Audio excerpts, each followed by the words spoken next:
Assalamualaikum warahmatullahi wabarakatuh. Sebelumnya, perkenalkan nama saya Irsa Fahani dengan NIM 20323018 dan nomor absen 7. Di sini saya akan menjelaskan materi terkait asesmen formatif dan sumatif untuk memenuhi tugas. Oke, langsung saja kita masuk ke pembahasannya. Dalam sesi pemaparan materi kali ini akan ada 3 agenda sesi, yaitu yang pertama ada konsep asesmen formatif dan sumatif, kemudian yang kedua ada. Oke, kita langsung saja masuk ke agenda sesi yang pertama, yaitu terkait konsep asesmen formatif dan sumatif. Atau S atau sebagai asesmen sebagai refleksi proses pembelajaran atau biasa dikenal juga dengan asesmen formatif. Kemudian for atau untuk, of atau terhadap, yaitu asesmen sebagai evaluasi pada akhir proses pembelajaran atau biasa juga dikenal asesmen sumatif. Asesmen formatif sendiri sering kali ada pada saat proses dan proses pembelajaran yang terjadi itu saling memiliki keterkaitan satu sama lain. Sedangkan asesmen sumatif adalah asesmen yang dilakukan pada akhir proses pembelajaran atau setelah satu fase berakhir atau seperti UAS. Dan untuk nilai kenaikan kelas ataupun nilai kelulusan. Selanjutnya ada konsep asesmen formatif dan sumatif. Yang pertama, asesmen formatif. Metode evaluasi yang dilakukan untuk evaluasi proses pemahaman murid, kebutuhan pembelajaran, dan kemajuan akademik. Dengan adanya asesmen formatif ini, guru dapat melakukan evaluasi terkait proses.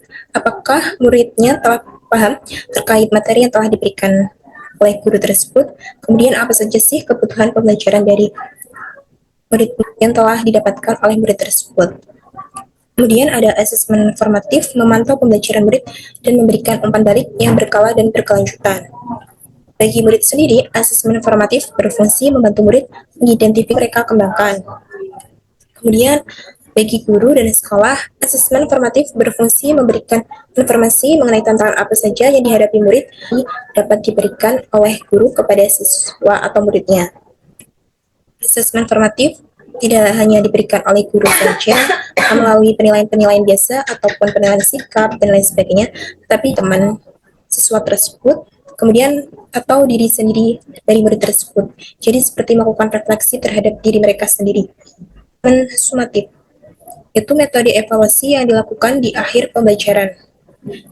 Asesmen sumatif seringkali memiliki taruhan tinggi karena berpengaruh terhadap nilai akhir murid sehingga sering diprioritaskan murid daripada asesmen formatif untuk menunjukkan mereka atau menunjukkan bahwa murid tersebut layakkah untuk naik kelas atau lulus. Kemudian, umpan balik dari asesmen hasil perkembangan murid untuk memandu guru dan sekolah merancang aktivitas mereka untuk proyek berikutnya.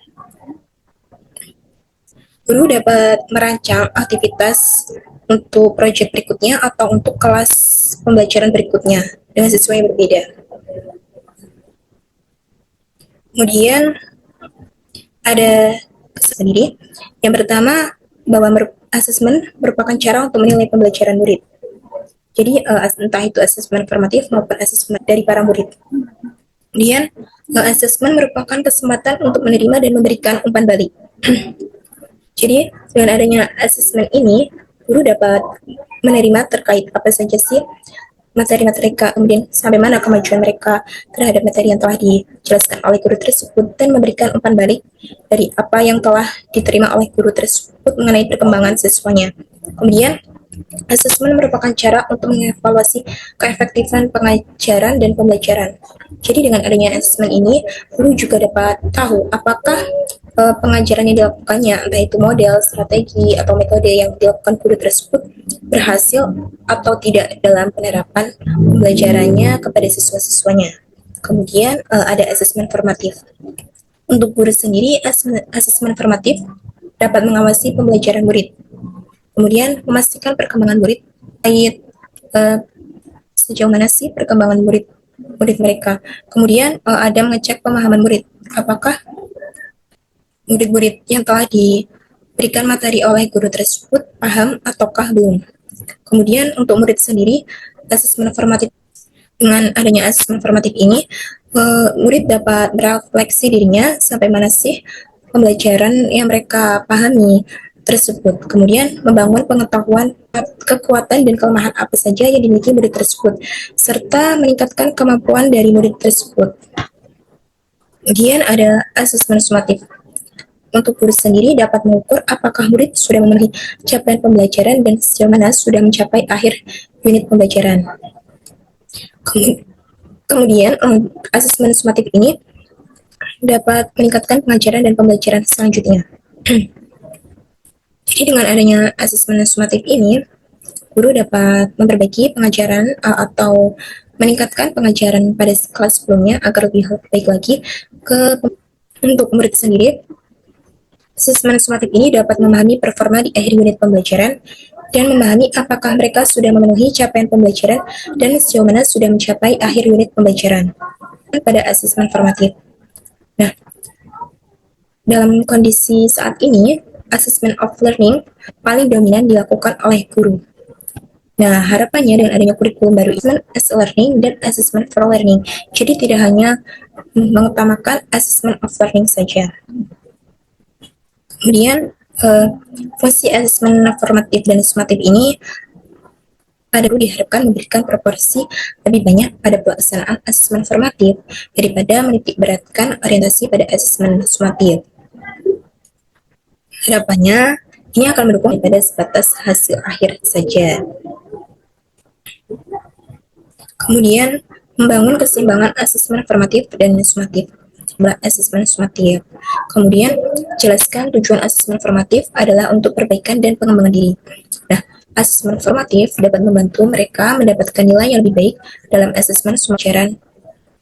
Kemudian, bangun keterkaitan antara asesmen sumatif dan formatif. Dengan merancang asesmen formatif yang berkontribusi pada tugas sumatif, dapat relevansi tugas formatif. Nah, mengapa keseimbangan asesmen formatif dan sumatif penting? Karena dapat mengubah paradigma belajar yang menitik beratkan pada nilai menjadi belajar yang menitik beratkan pada proses. Yang tadinya hanya berfokus pada asesmen sumatif saja, menjadi tidak hanya berfokus pada asesmen sumatif saja, tetapi juga asesmen formatif. Karena seperti yang tadi ya, belajar itu tidak hanya menitik beratkan pada nilai, tetapi menitik beratkan juga pada proses. Nah, jika ketergantungan pada asesmen sumatif masih terjadi dengan umpan balik yang sedikit, maka dapat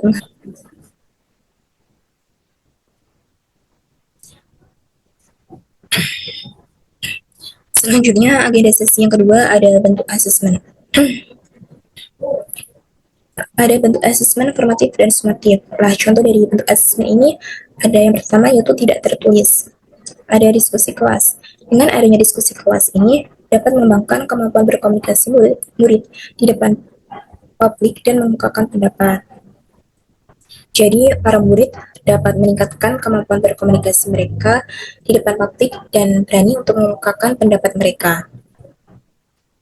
Kemudian, melatih murid untuk belajar berdemokrasi, mendengarkan dan menerima pendapat orang lain yang mungkin berbeda dengannya, juga merespon. Kemudian ada drama. Dengan adanya drama ini, dapat mengembangkan kemampuan seni peran dan berkomunikasi murid. Kemudian juga dapat mendorong murid untuk melihat sebuah masalah dari perspektif yang berbeda, sehingga dapat menumbuhkan jiwa empati dan berpikiran kritis murid. Kemudian produk. Dengan adanya produk ini, diharapkan nanti siswa dapat membuat model miniatur 3 dimensi atau diorama, produk digital, produk seni, dan lain-lain. Kemudian dapat mengembangkan kreativitas dan menanamkan pengertian mengenai sebuah peristiwa. Kemudian dengan selanjutnya ada presentasi, dapat mengembangkan kemampuan berkomunikasi, dapat mendorong murid untuk memahami topik presentasi dengan mendalam. Kemudian ada tes lisan.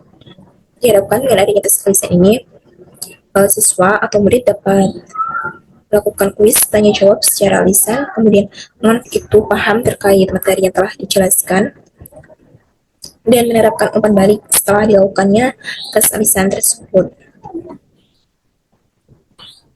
Kemudian ada juga contoh bentuk asesmen yang kedua yaitu tertulis. Yang pertama ada refleksi.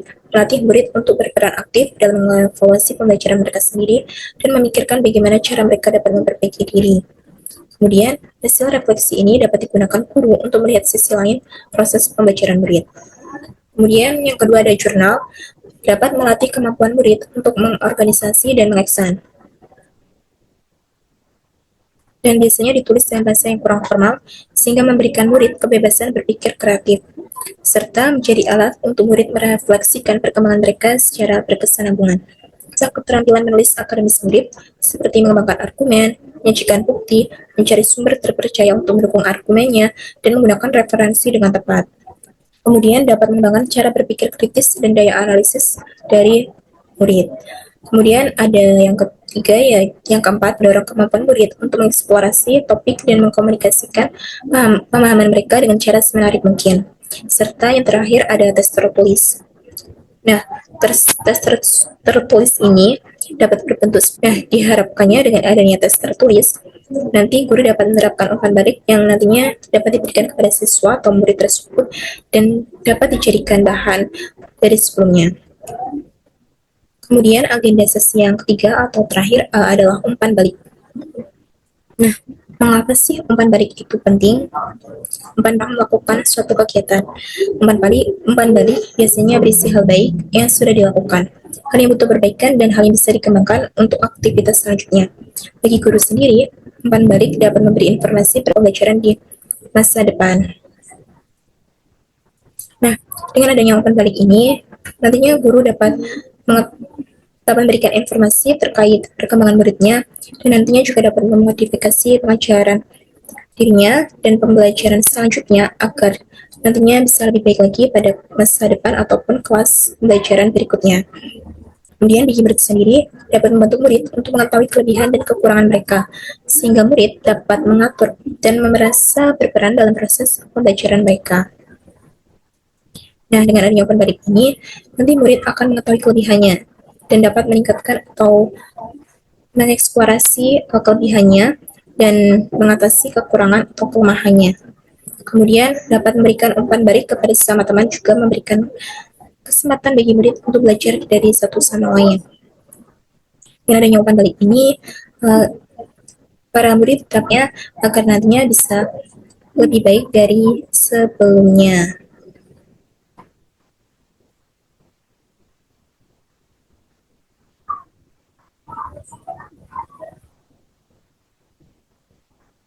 Kemudian yang selanjutnya itu ada 10 prinsip pemberian umpan balik yang efektif.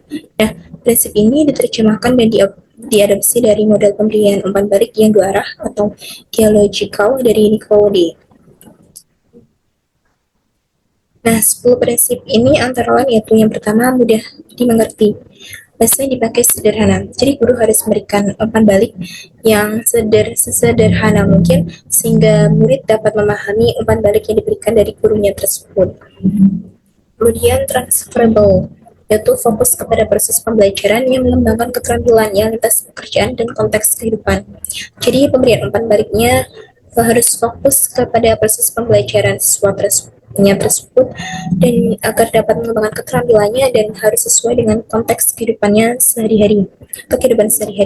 Kemudian melihat ke belakang, mengacu kepada kemampuan dan pencapaian murid yang diketahui dari penilaian sebelumnya. Jadi pemberian umpan balik dari guru juga harus melihat ke belakang, yaitu terkait dari penilaian sebelumnya juga.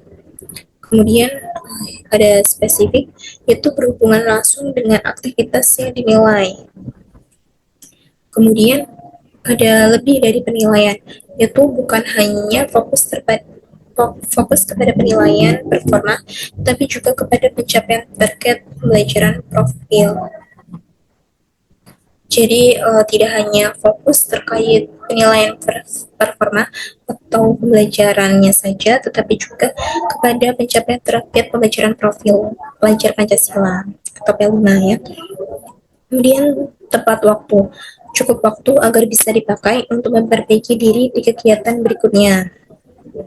Kemudian kontekstual, dihubungkan dengan capaian pembelajaran profil dan kriteria penilaian aktivitas. Terus juga ada seimbang, memberikan pujian atas pencapaian juga masukan untuk perbaikan. Jadi harus ada harus imbang ya antara pujian maupun masukan. Kemudian melihat ke depan, memberikan masukan bagaimana memperbaiki diri untuk tugas atau proyek berikutnya. Kemudian ada selektif, yaitu memberikan komentar yang detail terhadap 2 atau 3 hal yang bisa dikerjakan oleh murid. Selanjutnya, membuat umpan balik yang efektif.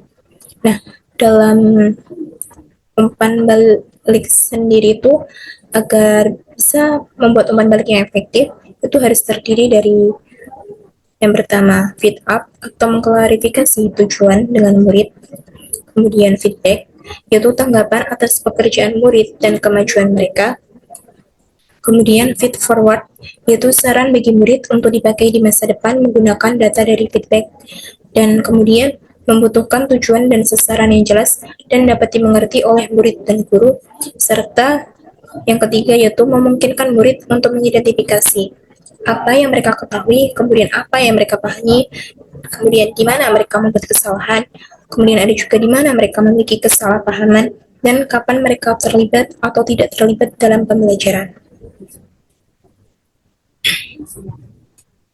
Nah, dalam membuat umpan balik yang efektif ini, yang pertama ada umpan balik guru atau teacher feedback. Nah, pertanyaan panduan untuk guru itu seperti apa saja komponen penting yang perlu ada, kemudian dokumen apa yang bisa dipakai guru untuk menjadi acuan penulisan umpan balik yang efektif dan objektif.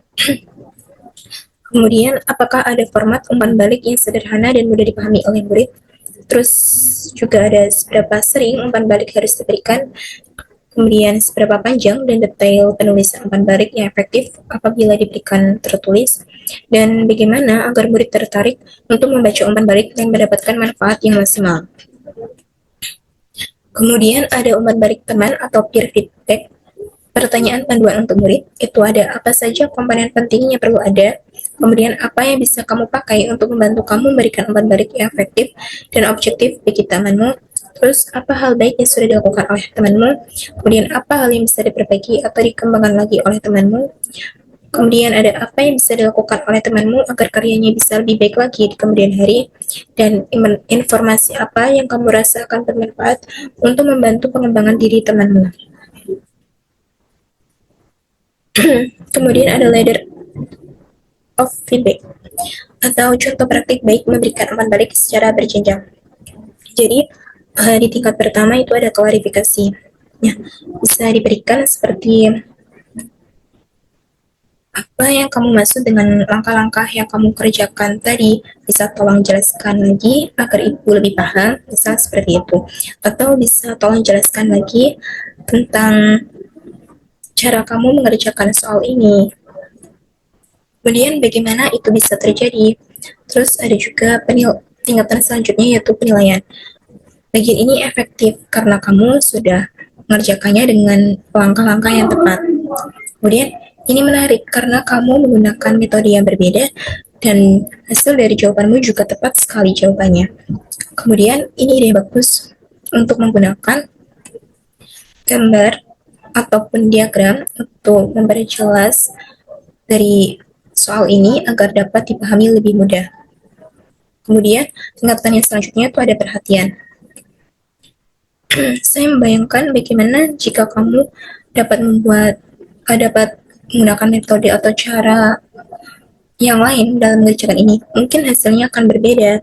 Kemudian apakah mungkin jika kamu bisa menerapkan gambar ataupun diagram dalam soal ini? Dan saya belum paham bagaimana kamu bisa menemukan jawaban ini. Coba tolong jelaskan kembali. Terus bagaimana kamu bisa yakin dengan jawabanmu ini? Apakah kamu sudah melakukan pengecekan kembali terkait jawabanmu tersebut? Kemudian saran, pernahkah kamu berpikir tentang metode yang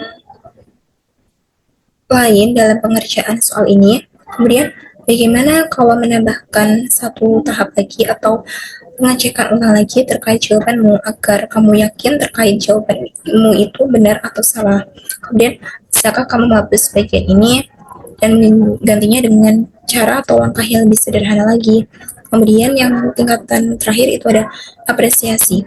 Idemu mengingatkan saya pada cara berpikir untuk mengerjakan soal matematika yang kompleks. Dan itu sangat menarik bagi saya. Kemudian saya bisa melihat pekerjaan kamu yang sangat teliti dan detail ini, sehingga ini bisa saya gunakan juga dalam mengerjakan atau menjelaskan materi terkait soal-soal tersebut kepada temanmu. Kemudian saya belajar dari cara kamu mengerjakan soal tersebut sehingga saya bisa menggunakannya untuk pembelajaran berikutnya.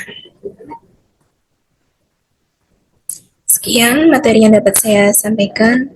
Kurang lebihnya saya mohon maaf apabila terdapat kesalahan kata dalam penyampaian materi asesmen formatif maupun sumatif ini. Sekian, wassalamualaikum warahmatullahi wabarakatuh.